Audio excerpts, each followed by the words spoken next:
Hello everyone, welcome to my channel. Please subscribe and keep watching more details. The Curse of Oak Island recap. The team finds a new structure in Smith's Cove, an old coin in the swamp. On the Curse of Oak Island, this week, Rick and Marty Legina, along with Craig Tester, waste no time meeting up in the war room to discuss the dire situation they find themselves in. They have just weeks to go before winter weather brings this year's activities to a stop. And it's been 1 week since the excavation at the Site 3 borehole ended due to a labor strike that could last up to 21 days. Marty calls for the team to continue the Smith's Cove excavation, then reassess where they stand. Maybe it's time to call it quits for the year, says Craig. A very determined Rick replies, "Well, I disagree. We're nowhere near defeat." The tension continues to build as Rick states, "I don't like to fail, I don't like giving up," but concedes that they must come to a team decision. Marty remarks that their dad always said, "You can't beat father time." He adds that he wants to do everything possible this year, even if it means resurrecting that damn swamp. Marty's dislike of the stinky swamp is no secret. But they have made intriguing finds there, such as a 1652 Spanish pirate coin, a large iron spike, and deck planking, lending credence to the late Fred Nolan's theory that the swamp was artificially created centuries ago in order to hide a large sailing vessel. It's decided that the team will deploy seismic testing in the swamp to identify any potential voids and man-made structures. And Marty can't help getting in one last dig at his nemesis, labeling the bog wretched, as well as fetid.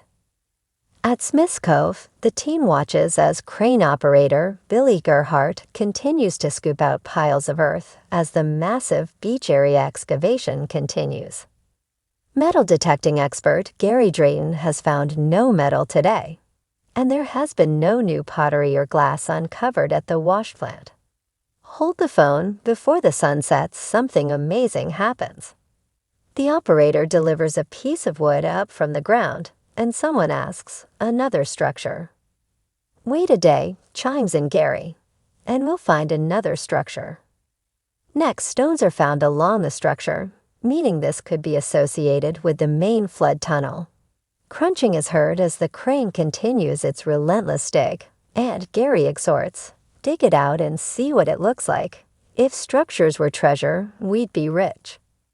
When a corner of the structure is found entrenched in the mucky mud, the excitement grows, and the team starts digging by hand, finding wooden slats. If this is a shaft that predates the money pit, it could be a breakthrough discovery. Then when they see water moving out from a pile of boulders, it's theorized they may have found one of the 5 stone box drains. "A heck of a lot of work went on down here," says historian Charles Barkhouse. Alex Legina thinks this could mean they are close to the convergence point where the box drains join to form one tunnel leading to the money pit treasure shaft. Elsewhere, the team talks to Chris Dona, a theorist in the war room. He presents the team with information about constellations and explains he believes the stars were used to map out things on Oak Island, such as treasure locations. To this, historian and researcher Paul Troutman says, "As above, so below," a reference to the theories some believe about the stars holding the key to finding treasure.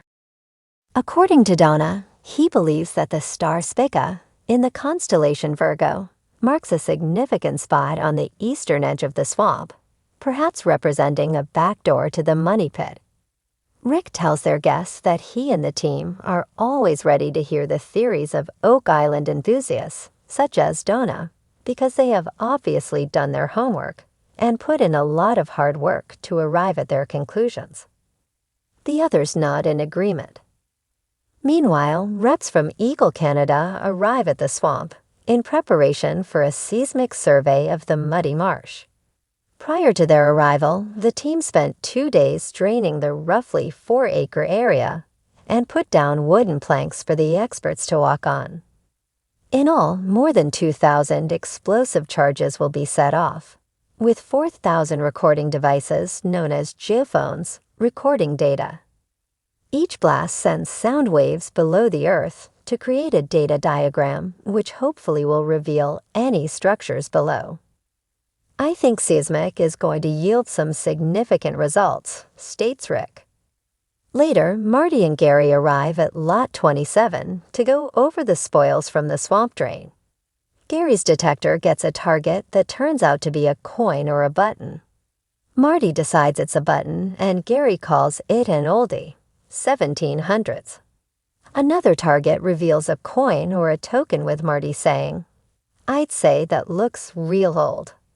It could date to the early 1600s due to the fact that it has a hole punched in it, meaning it could be from one of the colonies. Could this disfigured coin be a key to who came to the island before 1795? "I hate like hell to say it," says Marty. "Maybe there are answers in the swamp." Elsewhere, the team gathers in the war room to discuss the results of dendrochronology testing on the Smith's Cove structures, including the slipway and U and L shape structures. Colin LaRocque, professor of climate science at the University of Saskatchewan, tells the team that his data reveals the slipway was made of red spruce dating to 1771, meaning it predates the money pit. "Wow," says Marty. Jack Begley enthuses. "It is original." "This is quite impressive," says Rick. Craig adds, "That's huge when it's revealed that the slipway is some 2 decades older than the 1795 discovery of the money pit."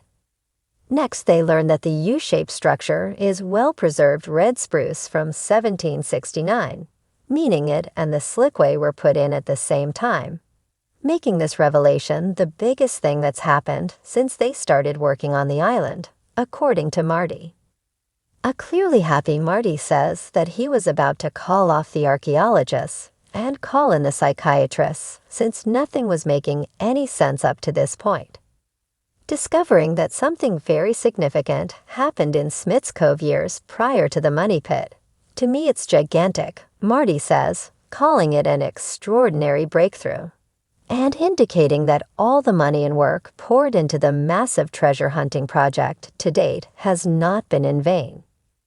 This latest evidence of a large engineering project as early as 1769 corroborates evidence and stories that treasure was brought here and buried centuries ago. Is the team on the verge of making a historic discovery that alters the record books?